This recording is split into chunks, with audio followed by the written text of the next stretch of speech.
Jeg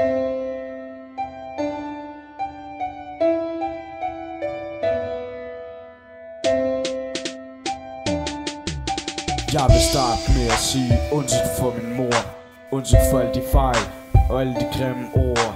Undskyld til min elskede store søster, undskyld for de gang jeg ikke holdt mine løfter. Og et undskyld skal også frem til min bror. Hvis du ikke var her, kunne jeg ikke leve på denne jord. Alle mine fejl, de kunne fylde 1000 lange chancer, specielt til min far. For alle mine dumme fejl for mange gange. Alle mine fejl, de kunne fylde 1000 lange sange, specielt til min far. For alle mine dumme fejl for mange gange. Bogstaver vil altid være dyb i mit hjerte. Håber de er gengæld, som jeg har påført jer smerte. Familien bag ryggen, det er altid til at støtte mig. Undskyld for al den hårde tid, at I har lært mig. Og tag det smerte jeg skal have, for jeg fortjener det. Jeg er ufuldkommen, men jeg elsker jer og mener det.